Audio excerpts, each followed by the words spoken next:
Welcome to another program in the Veterans Helping Veterans TV series. My name is Cheryl Schaefer. I am a retired EDD Veterans Representative, and I currently serve with AMVETS as District 4 Commander. I would like to introduce my guest. The first guest is Stacy M. Sprinkle, who is an attorney from the law firm of Morrison & Forrester of San Francisco. She was a member of the trial team in the matter of VCS versus Peak, which is a class action brought on behalf of veterans with post-traumatic stress disorder against the Department of Veterans Affairs for failure to provide statutorily mandated benefits and health care to returning troops. My second guest is Dr. Bridget C. Cantrell, who is a licensed mental health counselor in the state of Washington and author of 3 books that deal with the topic of PTSD. They are Downrange to Iraq and Back, Once a Warrior, Wired for Life, and Souls Under Siege. Her primary work encompasses therapeutic counseling for war veterans and their families. She currently works as one of a small number of specially trained Washington State Department of Veterans Affairs PTSD outreach specialists. Presently, she provides mental health services to active duty troops from all branches of the military, including the reservists and the National Guard. The more attention we can draw to this issue, the better. There are too many veterans falling through the cracks. According to the Department of Defense own research, they estimate a minimum of 20% of returning veterans suffer from PTSD. Dr. Cantrell, can you tell me what PTSD is? Certainly I can. PTSD, and I have said this in front of thousands and thousands of troops, PTSD in my book is not a mental illness. It is a set of behaviors that happens to a person that is exposed to a situation that's outside the realm of a normal human experience. So you don't have to be a veteran to suffer from PTSD? Of course not. I mean, you can have post-traumatic stress being a rape survivor, or seeing car accidents, or being an assault survivor, whatever. People have PTSD, and it's becoming more prevalent in our country. I mean, we're seeing it more and more, and we're acknowledging that it's actually a reality. It's not something that we're making up in our minds. What are the symptoms of PTSD? If somebody suspects that a veteran in their family has it, what is it that they look for? Well, they can look for, especially our troops that are coming home, or our Vietnam veterans, or whomever, they can look for maybe more anger than normal, isolation and avoidance. They're not engaging in family activities. They're just not feeling like they fit in anymore, so they are taking themselves out of social settings. So things like alcohol abuse, drug abuse, verbal abuse, even physical abuse. Absolutely. Our domestic violence rates now are off the charts. People come home from the combat zone, they get very frustrated, they have a very short temper, they get highly irritable and irate with certain situations that trigger them. So we look at their triggers. What are their triggers? What are triggers? Now that is what is going to trigger somebody? What is going to trigger a veteran? Well, there's a variety of things, and it depends on what their experiences have been in the situation that they're bringing home. For example, we'll talk about our current veterans right now, our active duty military. These are urban troops. They fight in urban settings, and they're coming home to an urban setting, unlike our Vietnam vets who fought in the jungle. So we have our urban setting veterans coming home. They are triggered by vehicles, motor vehicles. I have had veterans who have stopped dead center on the freeway because there's a disabled truck along the road. And they stop because a disabled vehicle in Iraq could be full of explosives. It could be a point at which detonation is going to take place. I've had people stop in their tracks when they get near an overpass or a hedge, or large groups of people mingling around in a marketplace. Because they are operating under extreme hypervigilance. They are hypervigilant. What does that mean? That means you're in a combat situation and you have heightened heightened awareness of your surroundings. Now, how do you turn that off when you come back to the civilian world? You don't turn it off. And what we want to do is we do not want to pathologize these types of things. Hypervigilance, great for them. That keeps them aware and alive. It turns on their senses to the point where they are very, very aware of everything in their surroundings. We call it situationally aware. And actually, our veterans get upset with us, the civilians or the people that haven't been in a combat zone, because they think, well, why are you so out of touch with the dangers that are out there in your civilian sector? But hypervigilance is not necessarily a bad thing. It's a good thing. And you can't just turn it off when you get home. Excuse me, you learn to adapt it and to be more effective in the intensity of the situation. So we have the isolation, the avoidance, the hypervigilance. And when you say adapt it, how do you dial that down? You know, if you're in a situation, you're in combat and you're just like extremely aware, and then you come home and it's like, well, I don't have to be so aware anymore. But you are. How do you dial it down? Well, you learn, first of all, what are your triggers? What sets you off? And some people will have to say, well, you know what, I don't like going to the grocery stores during peak time when there's tons of people milling around and they're going to bump my carts, or I have to stand in these big long lines and wait for people to, you know, get their change out or not have the check available to write a check. I don't need to be doing this. And I want my vets to know they don't need to be doing that. Take it to another level. Go at night when nobody's around. Go at times when there's not as many people. So is that what you would call a coping mechanism? Absolutely. That's adapting it. Knowing that it's going to be a part of you, but make it work for you. So that's what really, here's the ultimate question as far as post-traumatic stress disorder. Can it be cured? I never use that word. Never use that word. And I know we're never supposed to say never, but I say I never use that word. Because it's like if you break your wrists, like you have recently done. Your wrist may be repaired and functional, and you may have full range of mobility, but if the weather kicks up or you strain it, you're going to know, oh wow, I remember I broke my wrist. It's the same thing with post-traumatic stress. It is going to be, they always call it the gift that keeps on giving. You know, it's there for a lifetime, and it's how you determine to deal with it. So it's your reaction to the situation at hand. Absolutely. So how does that affect the family members of, you know, I grew up, we talked before the show a little bit about my story. It was, I grew up, I was born in Campo and raised in the Marine Corps, and my stepfather was a sergeant major, and he was very verbally abusive. And I didn't really realize that all this time I grew up with this because he refused to admit that the World War II veterans, our fathers. Yes, absolutely. They did not want to admit that they had this. And I don't even think they knew what they had. That's right. Because it was called soldier's heart. They had other names for it. Battle fatigue. Exactly. So, you know, a lot of them poured themselves into work. They did, like my father did 3 jobs just to keep going. He never wanted to sit still. Because once you sit still, you become idle and you start thinking, you start feeling. And so certainly family members can be affected very much by those that they live with. We call it secondary traumatization or transgenerational trauma. And we learn coping mechanisms. We learn perhaps to isolate, to avoid, not to voice our opinions, to be very careful, walking on eggshells. That's exactly how I grew up. I was terrified of my stepfather because growing up he did have rage, and he expressed that in verbal abuse, not physical abuse, but verbal abuse can be just as cruel. So reading your book made me realize truly that I have been suffering from this myself just from my own environment growing up, let alone my own military experience. So after coming home, how do you pick up where you left off? How do you get back to the normal? As a friend of mine who recently just came back from a tour in Iraq said to me, oh, Cheryl, I'm so happy to be home because now my life is back to the normals, as he calls it. So I asked him, well, how do you deal with this? He compartmentalized everything. Well, one thing I want to point out too, post-traumatic stress. Post means it can happen at any time. You can go along fine.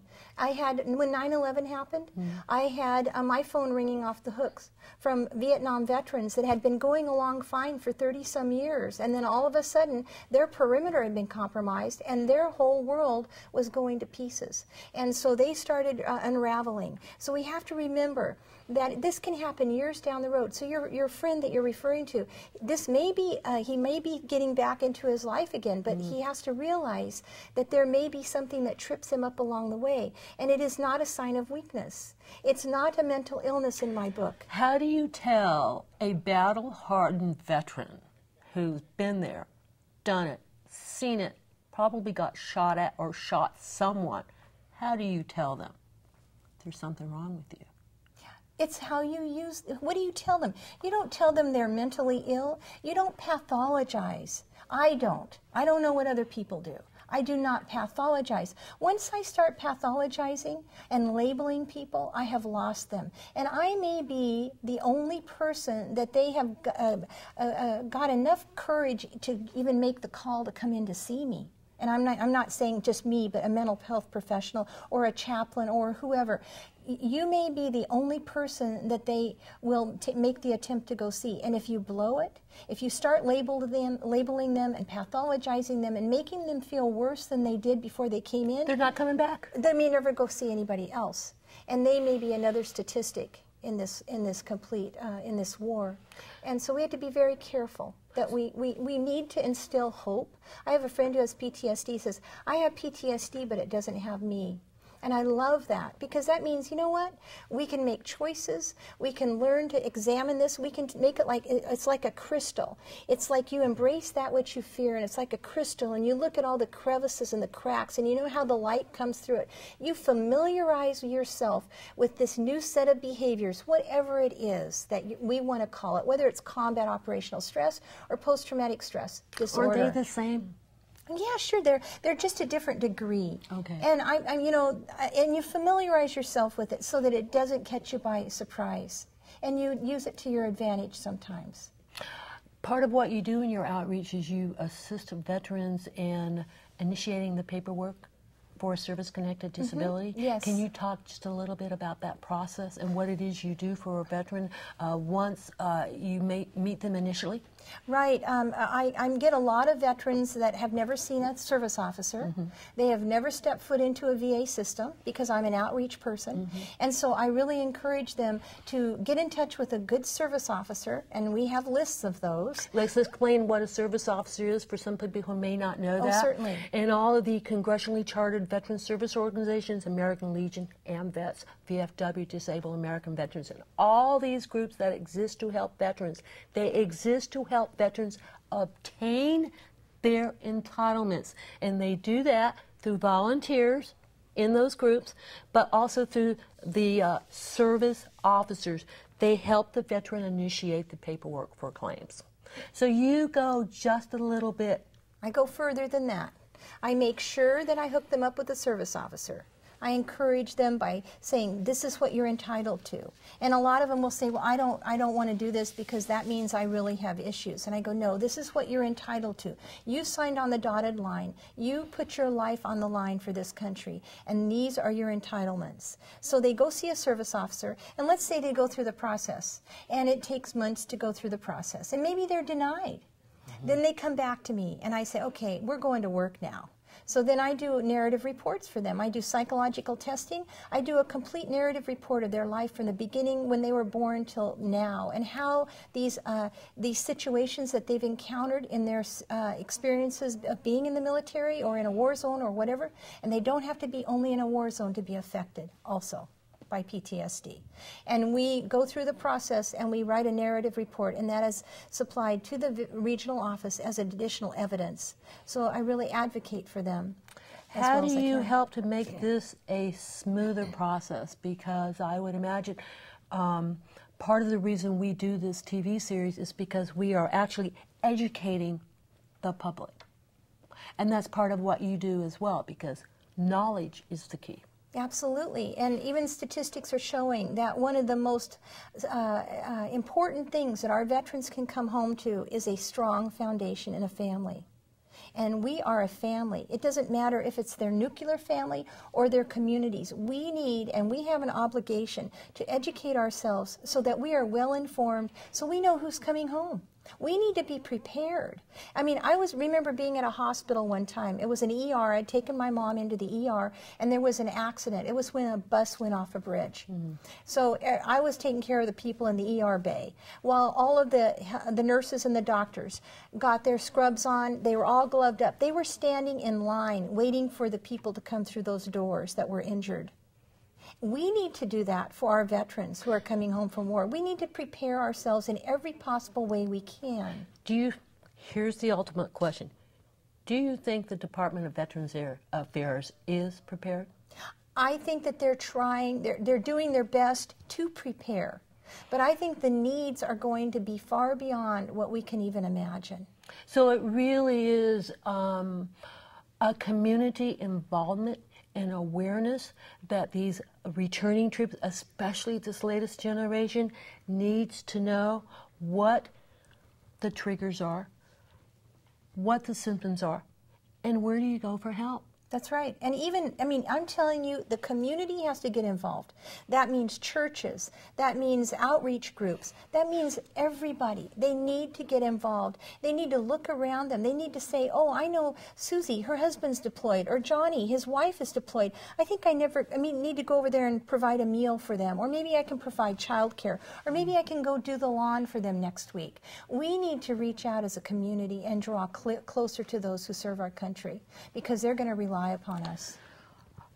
So the best advice we can give to veterans right now is you are not alone. That's absolutely right. And do use the VA to get registered in the system and get treatment for PTSD. Stacy, you filed a lawsuit against the VA related to post-traumatic stress disorder, and you appealed after losing in the trial court. That's right. The case was related to VA's multiple failures to fulfill various statutory obligations that it has to provide veterans with timely medical care and timely compensation. And we were focused on the returning troops from Iraq and Afghanistan with post-traumatic stress disorder because those delays have resulted in many, many tragic consequences, including suicides. And after trial, the district court basically found trial was in April of 2008. And the district court found that although the delays were very substantial, that he was without jurisdiction to grant a remedy. Essentially, he thought it was really a role for Congress, that was the appropriate thing. So we've appealed, and our appeal is submitted right now. The case has been submitted since September. We had our oral argument last August. And the essence of our appeal is that, if Congress continues to provide statutory mandates to the VA and say, you must provide timely medical care, you must provide timely compensation decisions, you must provide timely appeals, and it fails to do that, then how can it be the role of Congress to resolve the problem? This is the time when the judicial branch needs to step in and say, okay, VA, this isn't working. You have obligations, you're failing to fulfill them, it's time to take action. And so that's essentially what we've asked. And that's really essentially what we're trying to do here. Mm-hmm. The VA exists. They were started to take care of veterans, mm-hmm. not to hinder them, not to deny them, not to say, oh no, you don't deserve this, because war affects everyone differently. Mm-hmm. So, best case scenario. Well, the best case scenario is that we win on appeal. The case, our clients, Veterans for Common Sense and Veterans United for Truth, no one's seeking compensation at all. It's not about money damages. We've been seeking a declaration and an injunction. So the declaration, at a minimum, we'd like the court to say, VA, here are your obligations to veterans. You're failing to fulfill it. The 4.4 years on average that it takes to get through a first round of appeal at the VA is too long. The 573 days, that's the best of my recollection, that it takes for a decision on a remanded claim is too long. So it's the process is what takes so long. It takes forever. And what's really fascinating about it is you think, okay, well, you want them to take some time to make a decision. You want them to think carefully and think critically. And the VA is designed to be a non-adversarial system, right? So in theory, your veteran service representative is supposed to be assisting you in developing your claim. And yes, that can take time. And veterans are able to submit evidence, and yes, that can take time.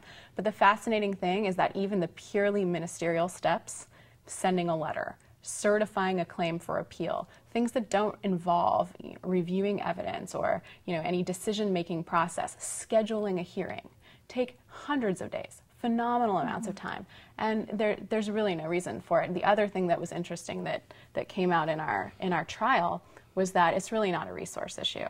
It's clear that VA has sufficient resources to fulfill its obligations. So we think it's time for the court to step in and issue an injunction and compel the VA to decide claims in a timely manner and to provide timely mental health care. Another interesting fact that came out in the trial is that at that time, 85,000 veterans were waiting for a mental health care appointment for more than 30 days.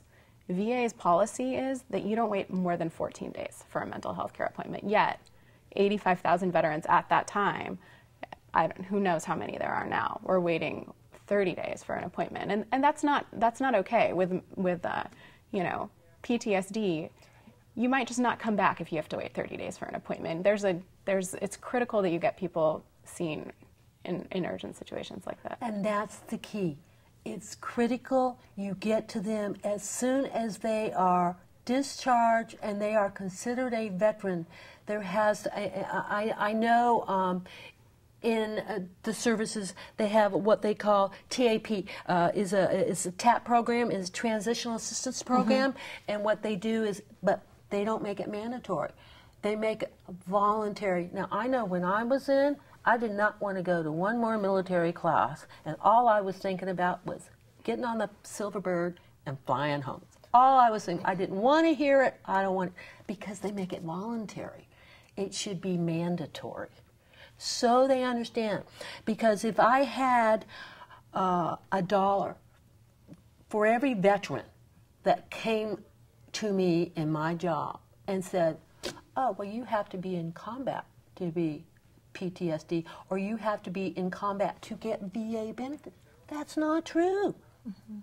Now, I think the requirement is 24 months of active service, and then if you're sent to Iraq or Afghanistan, and as soon as you come back and you're discharged from the military, it is to your benefit to seek assistance on many levels, especially if you decide you're going to file for a service-connected disability. Just a quick aside, I know of a recent case of a Vietnam combat veteran who for 11 years, fought the VA system and denied. He just, through an AMVET service officer assistance, was able to reapply and just got the letter last month that he finally got rated at 100%. Marine Corps helicopter pilot. Now, explain to me why it takes 11 years. Now, it shouldn't. That is the travesty of justice. But it shouldn't. But that's not abnormal. I mean, that's what's phenomenal about this. The delays are so consistent. The system is really plagued by them.